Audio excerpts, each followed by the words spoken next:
Hello दोस्तों, मैं जगराज आपको गढ़मोरा की पावन धरा के बारे में बताऊंगा। ये जो सामने मंदिर दिखाई दे रहा है, ये भगवान देवनारायण भगवान का मंदिर है। और आपको मैं गढ़मोरा के बारे में और कई सारी चीज़ बताऊंगा। ये जो आप सीढ़ियाँ देख रहे हैं, ये सीढ़ियाँ राजा मोरध्वज के महलों की तरफ जाती है। और ये जो आप ये मंदिर देख रहे हैं, ये भगवान देवनारायण भगवान का मंदिर है। और जो आप ये मैंने जूम करने पर आपको बताइए, ये गढ़मोरा का प्रसिद्ध कुंड जो जिस जो बहुत ही अच्छा है और इसका पानी बहुत ही साफ और स्वच्छ और पवित्र माना जाता है। अब मैं आपको महलों की तरफ लेकर चलता हूँ। ये महल अरावली पर्वत श्रृंखला की पहाड़ी के ऊपर बना हुआ है। ये 5,500 वर्ष पुराना महल है। और आपको मैं महलों पर लेकर चलता हूँ। आपको ये जो दृश्य दिखाई दे रहा है, ये मोरा है। और इसके थोड़ी नीचे की तरफ देखोगे तो आपको गढ़ दिखेगा। ये दोनों मिलाकर गढ़ और मोरा है। अब मैं आपको संपूर्ण पहाड़ी बताऊंगा। आप जो ये देख रहे हैं, आगे जो आपको ये पानी की टंकी दिखाई दे रही होगी, और थोड़ी आगे चलने पर आपको राधा कृष्ण जी का मंदिर दिखाई देगा, जो बहुत ही भव्य है और बहुत ही सुंदर है। ये मंदिर दिखाई दे रहा है आपको, ये राधा कृष्ण का मंदिर है।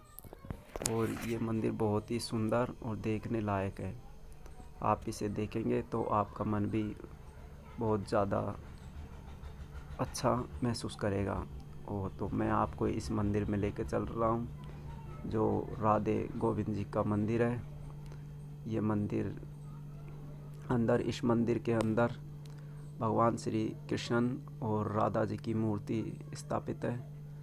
तो आप यहाँ पर आइए और भगवान श्री कृष्ण के दर्शनों के लाभ लीजिए। और अब मैं आपको राजा मोरध्वज के महलों की तरफ लेकर चलता हूँ। ये जो सामने आपको महल दिखाई दे रहे हैं, ये राजा मोरध्वज के महल है। और अब आगे की तरफ चलते हैं। आप देखेंगे कि ये महल बहुत ही जर्जर हो चुके हैं। और इन्हें देखकर आपको लगेगा कि इन महलों को सरकार के द्वारा वापस सुधरवाना चाहिए, जिससे कि ये अच्छे हो सके और कोई भी इन्हें देखकर इनका लाभ उठाए और उन्हें अपनी संस्कृति के बारे में पता लगे। ये अब आप मेरे साथ इस वीडियो में आगे की तरफ चलिए, मैं आपको लेकर चलूँगा राजा मोरध्वज के महल में। और आपको दिखाऊंगा कि राजा मोरध्वज के महल में और क्या क्या चीज़ है जो आपको देखनी चाहिए और जिसे देखने के लिए आपको यहाँ आना चाहिए। ये जो सामने आप टूटा फूटा सा दरवाज़ा देख रहे हैं, ये महल का पहला दरवाज़ा है, जिसे हम दरवाज़ा एक भी कहते हैं। और ये फर्स्ट दरवाज़ा है। इसके अंदर आप चलोगे तो आपको थोड़ी आगे चलने पर आपको पूरा महल दिखाई देगा। चलो अब आपको गेट नंबर 1 से आगे की तरफ लेकर चलता हूँ। आप मेरे साथ चलेंगे अब महल के अंदर। तो हो जाइए तैयार देखने के लिए। आप देखेंगे कि बहुत ही सुंदर और बहुत ही अच्छा महल है। आपको देखकर बहुत अच्छा लगेगा, आपका दिल बिल्कुल गार्डन गार्डन हो जाएगा इसे देखने के बाद। ये महल जो सामने दिखाई दे रहा है, ये आ चुका है राजा मोरध्वज का महल। और अब आपको मैं लेकर चलता हूँ महल के पास। ये जो आपको सामने चलने ये पेड़ दिखाई दे रहे हैं, ये बिल्कुल हरे हरे पेड़ हैं। और इन पेड़ों को देखकर आपको बिल्कुल अच्छा महसूस होगा। आप यहाँ पर बरसातों के दिनों में आओगे तो ज़्यादा हरियाली मिलेगी देखने के लिए, और आप इसे देखकर बहुत ज़्यादा खुश भी होंगे। अभी मैं थोड़ी देर बाद में आपको और चीज़ भी दिखाऊंगा। ये है पूरा महल जो बाहर से ऐसा दिखाई देता है। और ये जो सामने आप ये बट वृक्ष देख रहे हैं, ये वही बट वृक्ष है जिसके नीचे भगवान श्री कृष्ण और युधिष्ठिर आए थे और उन्होंने अपने शहर को इसी पेड़ के नीचे बांधा था। और अब आपको इस पेड़ की खासियत ये है कि ये कभी बदलता नहीं है, ऐसा ही रहता है। और ये ऐसे लटक के कई बच्चे मौजी खाते हैं। ये ऐसे झूले झूल रहे हैं और आप भी आए तो यहाँ पर एक बार झूला झूले तो आपको बहुत ही आनंद आएगा और आप बहुत अच्छा महसूस करेंगे। चलो अब मैं आपको और आगे की चीज़ भी दिखाता हूँ। ये जो आपको लंबा सा पत्थर दिखाई दे रहा है सामने की तरफ, ये वही शिला है जिस पर राजा मोरध्वज के बेटे रतन कमर को चीरा था और उसको चीर कर भगवान श्री कृष्ण के साथ आए हुए शेर को खिलाया था। तो अब आप मेरे साथ महल में चलिए। अब आपको मैं महल के दरवाजे 2 पर लेकर चलता हूँ, जिसे गेट नंबर 2 कुछ भी बोल सकते हैं। और ये देखो आप, महल के आगे लिखा हुआ है कि कृष्ण के वरदान से ये वैकुंठ धाम को चली गई ये पूरी नगरी।